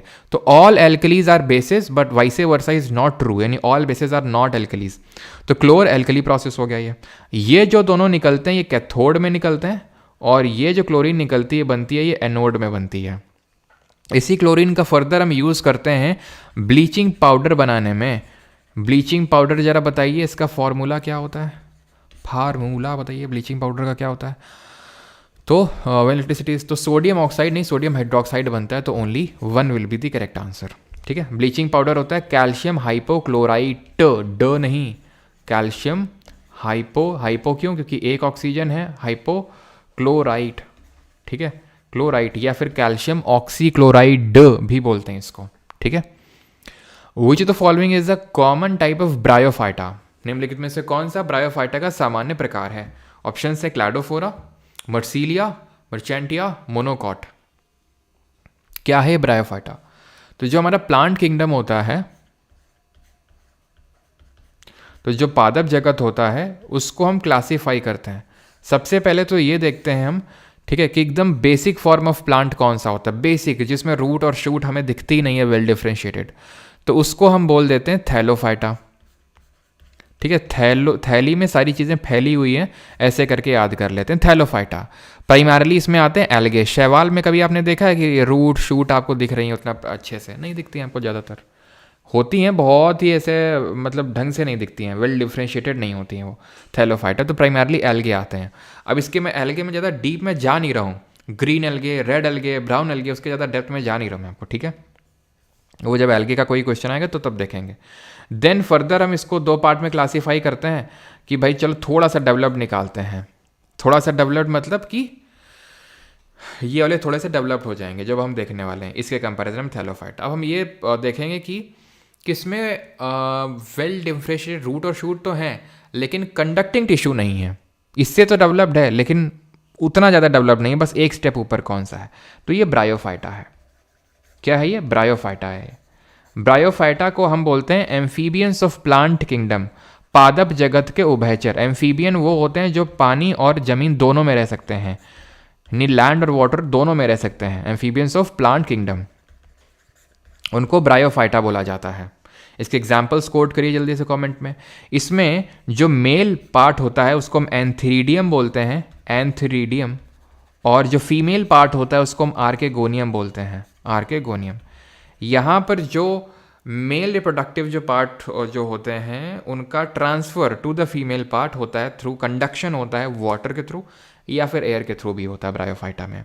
इसके एग्जाम्पल्स को अगर मैं कोट करूँगा तो BMW करके पढ़ते हैं, B ब्रायोफाइटा, M से आपका मर्चेंटिया, मर्सीलिया नहीं होगा, मर्चेंटिया, BMW कौन चलाता है, रिंकिया के पापा चलाते हैं, ठीक है। हॉर्न मार के चलाते हैं, हॉर्नवर्ट, और हॉर्न मार के चलाते हैं हॉर्नवर्ट और लिवरवर्ट, ठीक है। तो ये इसके एग्जाम्पल्स है ब्रायोफाइटा के। अब और आगे बढ़े हम, तो चलो इसमें क्या है, कंडक्टिंग टिश्यू नहीं है, इतनी बात तो क्लियर हो गई ना। नो वस्कुलर टिश्यू या फिर कंडक्टिंग टिश्यू, यानी जाइलम फ्लोएम इसमें नहीं है। जाइलम फ्लोएम क्या करते हैं बताओ जल्दी से, ठीक है। अब मान लेते हैं कि ये है, हम दूसरा ले लेते हैं जिसमें होते हैं कंडक्टिंग टिश्यू। तो इसमें हम एक और अब स्टेप आगे बढ़े कि कंडक्टिंग टिश्यू तो है लेकिन रिप्रोडक्टिव ऑर्गन हिडन है। रिप्रोडक्टिव ऑर्गन जिनमें हिडन होते हैं उनको हम टेरिडोफाइटा बोलते हैं। टेरिडोफाइटा को हम क्रिप्टोगैम के नाम से जानते हैं। जिस तरह क्रिप्टो करेंसी हिडन होती है ना, तो वैसे ही इनके जो रिप्रोडक्टिव ऑर्गन होते हैं वो हिडन होते हैं। Hidden reproductive organs. इसके एग्जाम्पल्स अगर मैं कोट करने जाऊंगा तो इसके एग्जाम्पल्स क्या हो जाएंगे टेरिडोफाइटा के? तो एक तो मर्सीलिया हो जाएगा, फर्न हो जाएगा और हॉर्स टेल हो जाएगा। वो हॉर्न वर्ड था, ध्यान रखना, और हॉर्स टेल। ठीक है, क्लियर हो गया इतनी चीज। और टेरिडोफाइटा हिडन रिप्रोडक्टिव ऑर्गन। अब आते हैं जिनमें की, एक सेकंड रुको, हिडन रिप्रोडक्टिव ऑर्गन नहीं है इसमें, एक्सपोज्ड है, लेकिन अगर खुला खुला है रिप्रोडक्टिव ऑर्गन तो उनको बोलते हैं जिम्नोस्पर्म। सारी चीज़ें क्या है? खुला खुला है, जिम्नोस्पर्म। और जिनमें होता है उनको बोलते हैं एंजियोस्पर्म। एंजियोस्पर्म। इन दोनों को कलेक्टिवली हम फैनरोगैम भी बोलते हैं, फैनरोगैम के नाम से भी जानते हैं। एक चीज़ ध्यान रखना, क्या चीज़ ध्यान रखना, अगर यार इसके पास हिडन रिप्रोडक्टिव ऑर्गन, इसके पास रिप्रोडक्टिव ऑर्गन नहीं है, तो ये बात अपने आप में ही ज्ञात हो जाती है, या फिर जो भी बोलो कि अपने आप ही ये चीज़ साबित हो जाती है कि इसके पास भी नहीं होगा, इसके पास भी नहीं होगा। ये चीज़ मुझे लिखवाने की ज़रूरत ना होनी चाहिए। अगर इसमें वस्कुलर टिश्यू नहीं है तो इसमें भी नहीं होंगे, क्योंकि ये हम धीरे धीरे डेवलप्ड की ओर बढ़ रहे हैं, डेवलप्ड की ओर बढ़ रहे हैं। ये हम थैलोफाइटा सबसे कम डेवलप्ड, ब्रायो थोड़ा उससे ज़्यादा, टेरिडो उससे ज़्यादा, फेनरो उससे ज़्यादा, या फिर बोले जिम्नो, और जिम्नो से ज़्यादा एनजीओ। क्योंकि जिम्नो में क्या है? हिडन रिप्रोडक्टिव ऑर्गन है। रिप्रोडक्टिव ऑर्गन, सॉरी क्या बोल रहा हूँ मैं, क्या बोल रहा हूँ मैं ये ठीक है। तो इसमें नेकेड होती हैं, नेकेड सीड्स होती हैं, ठीक है, खुला सीड होती हैं, क्योंकि बुल्ला फैमिली से, बुल्ला रखता हूँ खुला, तो वैसे जिम्नोस्पर्म ये बोलते हैं बुल्ला रखता हूँ खुला, क्या सीड खुला रखते हैं ये, तो नेकेड सीड्स होती हैं इसमें। इसके एग्जाम्पल, तो जिम कौन जाता है? देवदास टाइप के लोग जिम जाते हैं, ठीक है, और जिम में जाके काय काय करते हैं, है ना, काय काय करते हैं। और जिम में जाके क्यों काय काय करते हैं? क्योंकि देवदास लोग जो हैं ये पीते बहुत हैं, पाइन, ठीक है। तो देवदार, काय का, स्पाइन, ये सब आपके एग्जाम्पल होते हैं जिम्नोस्पर्म के। यानी जो भी कॉनिफर्स होते हैं हमारे, कॉनिफरस फॉरेस्ट में देखने को मिलते हैं, वो सब आपको जिम्नोस्पर्म में आते हैं आपके, ठीक है। नेकेड सीड रखते हैं जिम्नोस्पर्म्स। एंजियोस्पर्म में जो भी आपके फ्लावरिंग प्लांट होते हैं, फ्लावर है तो मतलब हिडन सीड होगी, फ्लावरिंग प्लांट जितने भी हैं वो एंजियोस्पर्म में आते हैं। Is that clear? तो सब कुछ मैंने समझा दिया है। उत्तर इसका मर्चेंटिया। क्लैडोफोरा ये एक तरह का एल्गे होता है जो मैंने अभी आपको समझाया नहीं है, तो इस वजह से ये आपको नहीं कर पाएंगे। ग्रीन एल्गे होता है, ठीक है। मोनोकॉट क्या होता है? इसी एंजियोस्पर्म को ही हम दो पार्ट में तोड़ देते हैं, ठीक है। एंजियोस्पर्म को दो पार्ट में तोड़ देते हैं। अगर किसी में सिंगल कॉटिलेडॉन देखने को मिलता है, ठीक है, तो उसको मोनोकॉट बोलते हैं। जिसमें कि दो कॉटिलेडॉन देखने को मिलते हैं तो डाइकॉट कहलाता है। मर्सीलिया किस में बिलोंग करता है? टेरिडोफाइटा। जो आपने वो सुनी ना जड़ी बूटी, लक्ष्मण जी को जो लेके गए थे हनुमान जी, ठीक है, तो वो भी आपकी टेरिडोफाइटा फाइलम से बिलोंग करती है। Which is the following is an example of phylum Annelida. ये नया फाइलम कहाँ से आ गया? तो ये एनिमल जो है ना किंगडम, ये प्लांट किंगडम में ये Thallophyta, bryophyta, pteridophyta, gymnosperm, angiosperm, ऐसे ही एनिमल किंगडम में बहुत सारे फाइलम होते हैं जिनको अभी हम डिटेल में नहीं देख रहे हैं, बस अभी हम एनालिडा की चर्चा करेंगे, ठीक है। अगर आपको ये समझ में आए तो ठीक है, नहीं तो कोई दिक्कत वाली बात नहीं है। अब जैसे देखो कि जैसे अभी 3000 बच्चे थे, तो ये मैंने पढ़ाया अभी, तो 2.6 के हो गए। 400 बच्चे को मज़ा नहीं आया, अभी मैं ये पढ़ा दूंगा तो 2 के हो जाएंगे ये, ठीक है, 2000 हो जाएंगे। इससे मुझे फ़र्क नहीं पड़ता है, तुम चाहे 1 के हो, चाहे 500 हो, चाहे 100 स्टूडेंट हो। मैं हूँ लाइक मास्टर गोगो, आया हूँ तो बता के जाऊँगा। लेकिन क्योंकि एनिमल किंगडम का अगर मैं पूरा समझना है तो पूरा वो जो आप में से काफ़ी लोगों को पता होगा, PC², PA³ MEC, है ना, तो ये हम पूरा पढ़ते हैं। जब तक वो समझ में क्लियर, अगर आपको क्लियर है तो आपके लिए कुछ नहीं है क्वेश्चन, और आपको क्लियर नहीं है तो फिर आपको ढंग से मतलब चीज़ समझ नहीं आएगी। तो अभी अगर आपको समझ में आ जाए तो ठीक, नहीं तो फिर हम डिटेल में इसको डिस्कस करेंगे उसको, ठीक है। क्लियर है? फेवरेट चैप्टर, अच्छा लगता है कुछ लोगों ने दिल पे ले लिया। 2.6 से 2.7 होंगे ठीक है। तो अर्थ वॉर्म इसका सही आंसर होगा। और कौन कौन से एग्जाम्पल होते हैं अर्थ वॉर्म के अलावा जो एनालिडा में आते हैं? लीचेस, जो जोंक नहीं, जब हम लोग नदी में भैंस वगैरह को नहलाने ले जाते थे तो जोंक लग जाती थी, खून चूस लेते थे पूरा ये, ठीक है। तो ये हुक वर्म, फाइलेरियल वर्म और जो राउंड वर्म है, ये सब तीनों निमैटोडा फाइलम से बिलोंग करते हैं। अगर आपको नहीं पता तो सब ऐसा लगे क्या है निमैटोडा है, जिसको मैस्टियल मेंथिस के नाम से जानते हैं, ठीक है। ये क्या होता है, हमारे राउंड वर्म्स है ना, राउंड शेप बॉडी होती है, तो समझ में आता है तो ठीक है, नहीं तो कोई दिक्कत नहीं है, आगे देखेंगे, ठीक है। ये इनको हम सीडोसिलोमेट के नाम से जानते हैं, है ना, सीडोसिलोमेट। इनका जो सिलोम होता है वो ट्रू सिलोम नहीं होता है, फॉल्स सिलोम होता है, इसलिए। Now second last question, which of the following is not a technique or a step to convert normal water to portable water.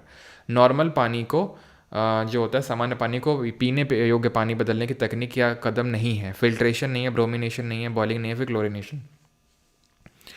Filtration भी है, बॉइलिंग भी, उबाल के भी हम बना सकते हैं, और क्लोरिनेशन में भी। अब होता क्या है ना कि जो नॉर्मल वाटर होता है यूजुअली वो हार्ड वाटर होता है। अब हार्ड वाटर का फॉर्मूला लिखना जरा कमेंट में, हार्ड वाटर का क्या फॉर्मूला होता है। तो उसको हम अगर सॉफ्ट में बदलना चाहते हैं, पोर्टेबल ड्रिंकेबल में, तो ऐसा करते हैं। ब्रोमिनेशन ये कोई टेक्निक नहीं होती है।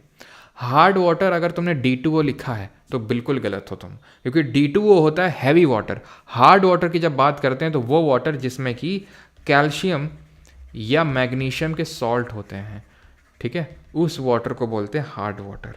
D2O शर्मा जी गलत कर दिए तुम, अजय मंडल गलत कर दिए, रबिन सब गलत कर दिए, सब। D2O बेटा हैवी वाटर होता है, हार्ड वाटर वो होता है जिसमें कैल्शियम और मैग्नीशियम के सॉल्ट होते हैं, ठीक। And the last question is this one, which of the following is not a non contact force. किससे है आपका ये, फिजिक्स से है ना। अब कल जो मैंने क्वेश्चन पूछा था उसका मैं आपको आंसर बता देता हूँ। एक सेकंड, मुझे देखना पड़ेगा, एक सेकंड रुको, ठीक है। तो कल ये आपका आज का होमवर्क है, जो अब जब रिकॉर्डेड ये चला जाएगा लेक्चर तब आपको इसका आंसर देना है कि इनमें से non contact, not a non contact force, यानी कि कौन सा इसमें एक तरह से पूछ रहा है कॉन्टैक्ट फोर्स है। तो कल जो मैंने क्वेश्चन पूछा था, कल जो हमारा क्वेश्चन था वो क्वेश्चन ये था कि इनमें से कौन सा थर्ड लॉ ऑफ मोशन का एप्लीकेशन नहीं है। तो न्यूटन की अगर हम बात करेंगे तो 3 लॉज दिए थे न्यूटन ने, है ना। पहला लॉ क्या है कि एनी बॉडी, कोई भी चीज़ है वो अपने स्टेट को मेंटेन करती है। अगर वो चल रही है यानी स्टेट ऑफ मोशन में तो चलती रहेगी, अगर वो रुकी हुई है यानी स्टेट ऑफ रेस्ट में तो वो रुकी रहेगी। इसको हम बोलते हैं लॉ ऑफ इनर्शिया, जड़त्व का नियम बोलते हैं, ठीक है, जड़त्व का नियम। और जो इनर्शिया होता है ये डायरेक्टली प्रोपोर्शनल होता है मास के, यानी कि द्रव्यमान के। कोई भी बॉडी अपने करंट स्टेट को रेजिस्ट करती है। जैसे फॉर एग्जांपल मैं जो टेबल मेरे सामने रखी, इसको मैं धक्का दे रहा हूँ, मूव ही नहीं कर रही है। ये लैपटॉप है ना, इसको मैं धक्का दे रहा हूँ तो ये तो मूव कर रहा है, क्यों, इसका लैपटॉप का मास कम है, टेबल का मास बहुत ज़्यादा है। तो ये जो इनर्शिया लगा रही है टेबल, ये बहुत ज़्यादा है एज़ कम्पेयर टू जो मेरा लैपटॉप है उसके कंपेरिजन में। तो लॉ ऑफ इनर्शिया हो गया ये, ठीक है। दूसरा जो लॉ है ये बात करता है किसकी, तो ये जो दूसरा लॉ है यहीं से निकल के आता है, F is equal to ma, जिसको हम बोलते हैं force is equal to mass into acceleration. ये क्या बोलता है, ऑप्शंस आई थिंक उसमें एक ये था कि एक फील्डर है जो धीरे से अपने जो हाथ है उसको पीछे की ओर ले जाता है जब वो कैच करता है। आपने भी देखा होगा, आप हाथ पीछे की ओर खींचते हैं जब कैच करते हैं, सो दैट आपको हाथ में चोट ना लगे। क्यों, क्योंकि दूसरा लॉ यही बोलता है कि जो rate of change of momentum है, rate of change of momentum है, मोमेंटम क्या होता है, संवेग। और जरा बताइए मोमेंटम जो है ये एक स्केलर क्वांटिटी है या फिर वेक्टर क्वांटिटी है, is directly proportional to applied force. तो अगर आप rate of change of momentum को बढ़ा, ठीक है, rate of change of momentum, ठीक है, कम करेंगे तो अप्लाइड जो फोर्स है वो भी कम हो जाएगा, ठीक। तो ये है डायरेक्टली प्रोपोर्शनल होता है अप्लाइड फोर्स के। तो उसी कॉन्सेप्ट का यूज़ हुआ है पहले वाले में। तो वो थर्ड लॉ ऑफ मोशन का एग्जाम्पल नहीं है, वो आपका सेकेंड लॉ का है। फर्स्ट लॉ के एग्जाम्पल्स क्या होते हैं, तो जैसे कि एक बस है, वो चल रही है, एकदम से ब्रेक लगता है तो आप आगे की तरफ लीन हो जाते हैं। बस खड़ी हुई है और एकदम से बस चल दी तो आप पीछे की तरफ लीन हो जाते हैं, ठीक है। कोई मैट है, कोई चटाई है, या फिर मान लो कोई पेड़ है, उसको आपने हिलाया, पेड़ को हिलाया, ठीक है, तो उससे फल गिरे, तो वो आपका फर्स्ट लॉ ऑफ मोशन का एग्जाम्पल है, न्यूटन का फर्स्ट लॉ। और जो न्यूटन का तीसरा लॉ है इसको हम बोलते हैं क्या, law of action reaction force, ठीक है। एक्शन रिएक्शन लॉ के नाम से जाना जाता है, नहीं कर भला तो हो भला, मतलब जो करोगे वही मिलेगा। जैसे कि आप जब बुलेट को फायर करते हो तो आप पीछे की ओर जाते हो, क्यों, क्योंकि बुलेट आगे की ओर जाती है, वो पीछे की तरफ आपको पुश करती है, तो बुलेट जब आप फायर करते हैं वो चीज़ हो गया। सेलर, ठीक है, सेलर जब नाव चलाता है तो पानी के पीछे की ओर धक्का देता है, पानी उसको आगे की ओर। या फिर सेलर जब जंप करता है किनारे में खड़ी करके आगे की ओर जंप करता है तो नाव पीछे की ओर जाती है ना। जो बुलेट में फायर करते हो तो जो रिकॉयल मिलता है पीछे की तरफ, वो भी इसी का एग्जाम्पल होता है, ठीक है। और एक एक आई थिंक एग्जाम्पल था, जब फुटबॉल प्लेयर हिट हो जाता है दूसरे फुटबॉल प्लेयर से तो उसको चोट लगती है। क्यों चोट लगती है? बिकॉज आपने उसको चोट दी इसलिए आपको चोट मिली है, ठीक है। तो इसको हम एक्शन रिएक्शन फोर्स के नाम से भी जानते हैं। क्लियर हो गया? ठीक है। हाँ जी, हाँ जी, हाँ जी, जी। यस, मोमेंटम जो होता है वो वेक्टर होता है, ठीक है। मोमेंटम वेक्टर होता है। और लीनियर मोमेंटम का फॉर्मूला क्या होता है? इसको हम पी से डिनोट करते हैं, मास इंटू वेलोसिटी। अब क्योंकि वेलोसिटी वेक्टर होती है तो ये भी आपका वेक्टर होता है। इसका यूनिट क्या होता है? तो इसका केजी होता है, उसका मीटर पर सेकंड, तो केजी मीटर पर सेकंड होगा, ठीक है। अब कमेंट करके बताएंगे कि आपका कितना स्कोर आया। बाकी मैगजीन भी आ चुकी है, अब हमेशा के लिए आ चुकी है, बीच में रुक गई थी मैगजीन, ठीक है। तो मैगज़ीन काफ़ी शानदार मैगज़ीन होती है, नॉर्मल मैगज़ीन की तरह नहीं होती है, आपको आई थिंक पता होगा। देख के एकदम दिल गदगद हो जाता है आपको इसको देख के, ठीक है। एकदम शानदार चमकती धमकती है ना। कितने लोगों ने देखा है मैगज़ीन ये वाली? तो ये आपको मंथली बेसिस पे भी अवेलेबल है, ठीक है। मंथली बेसिस पे भी आप PDF और ई बुक सेक्शन पे जाके ले सकते हैं अगर आपको 1 महीने की लेनी है। अगर आप 6 महीने की PDF में एनरोल करना चाहते हैं जनवरी से लेकर पूरा जून तक, तो उसमें भी आप कर सकते हैं 300 प्राइस पे। एंड बाकी जिन लोगों को ये PYQ सीरीज़ के नोट्स चाहिए, जो रेलवे की हम लोग PYQ सीरीज़ कर रहे हैं, तो अगर आप खुद से बनाना चाहते हैं, वेल एंड गुड। इसकी पूरी PDF आपको परमार SSC टेलीग्राम चैनल पे मिल जाएगी, तो वहाँ से आप डाउनलोड कर सकते हैं, ठीक है। लेकिन अगर आपको हैंड नोट्स चाहिए तो वो आप रेलवे PYQ सीरीज़ का ये का नोट्स बैच है, तो वहाँ से आप ले सकते हैं नोट्स। एंड अगर अगर अगर अगर अगर हिंदी के अभी नोट्स नहीं, क्योंकि मैंने आपको बताया जो हिंदी के नोट्स बनाते हैं उनके फादर जी की अभी डेथ हो गई है, ठीक है। तो इस वजह से वो अभी नहीं बना पाए। इंग्लिश के आपको मिल रहे हैं, ठीक है अभी, और हिंदी के भी मिलने लगेंगे। हम देखेंगे, ठीक है, कि कोई और बंदे को उससे नोट्स बनवाएंगे, ठीक है। तो वो आपको हिंदी के मिल जाएंगे। बाकी अगर आपको देखना है किस तरह के नोट्स होते हैं इंग्लिश के, तो आप जाके देख सकते हो, डिजिटल फॉर्मेट में नोट्स होते हैं, ठीक है। बाकी तो ये 3.0 GK का बैच है, इसकी ज़रूरत नहीं है अभी आपको। आप PYQ सीरीज़ ही करेंगे बिकॉज आपके NTPC एग्ज़ाम के लिए उतने टाइम बाकी नहीं है। आप हैं इस बैच में तो वेल एंड गुड, आप इसको रिवाइज़ करिए, ठीक है, लेकिन अभी के लिए नहीं है। बाकी हम मिलते हैं कल। आनंद के 23 मार्क्स हैं, ओके। और हाँ, 2024 करंट अफेयर्स ई बुक, ओके। 2024 की सारी आपकी करंट अफेयर की बुकलेट्स हैं, एक बुकलेट तो नहीं है, सारी बुकलेट हैं, ठीक है। मतलब एक एक करके 23 शर्मा जी, रितेश रंजन 23, 20 सुप्रिया दास, संगीता 20, आरती गुप्ता 22, है ना। और 17 है रचना जी का। देखिए क्लोरीन में ये प्रॉपर्टीज़ होती हैं कि वाटर को प्योरीफाई कर देता है, ठीक है। जैसे कि अभी मैंने आपसे ब्लीचिंग पाउडर भी पीछे पूछा था, ब्लीचिंग पाउडर, तो ब्लीचिंग पाउडर में भी वही कैपेबिलिटीज़ होती हैं। ब्लीचिंग पाउडर जो होता है इसमें जो ऑक्सीजन है इसकी वजह से पावरफुल ऑक्सीडाइजिंग एजेंट के तौर पे काम करता है ये, प्लस इसको ब्लीचिंग एजेंट के तौर पे यूज़ किया जाता है वुड और पल्प इंडस्ट्री में। जैसे कि जो हमारा ये पेपर होता है, पेपर आपने वाइट पेपर देखा है, तो वाइट थोड़ी ना होता है जब ये बनता है वुड पल्प से, ठीक है। तो इसका डी कलरेशन किया जाता है ब्लीचिंग पाउडर का यूज़ करके। इसका वाटर, इसको यूज़ किया जाता है as a disinfectant agent water को प्योरीफाई करने के लिए। तो ये सारी चीज़ें इसमें होती हैं, ठीक है। बी से रोशन के मलय प्रताप 21 हो गया। हार्ड वाटर का कुछ फॉर्मूला नहीं होता है, वो कैल्शियम और मैग्नीशियम के सॉल्ट अगर नॉर्मल वाटर में मिले होते हैं तो उसी को ही हार्ड वाटर बोलते हैं। दिल्ली पुलिस का कोई बैच आएगा क्या भैया? दिल्ली पुलिस जीके के लिए बैच है तो 3.0। और अगर आप ये एक्सपेक्ट कर रहे हैं कि दिल्ली पुलिस का जीके अलग होता है तो आप एक्सपेक्ट करते रहिए, ठीक है। आपके एक्सपेक्टेशंस से चीज़ें नहीं चलती हैं। कोई भी एग्ज़ाम हो SSC का, ठीक है, सबका लेवल एक ही होता है। और ये बैच अपने आप में सफिशिएंट है। दिल्ली पुलिस की मैं बात कर रहा हूँ, ठीक है, अपने आप में सबसे सफिशिएंट बैच है ये, ठीक है। से हमने कल आपको देखा था, बहुत अच्छी बात है।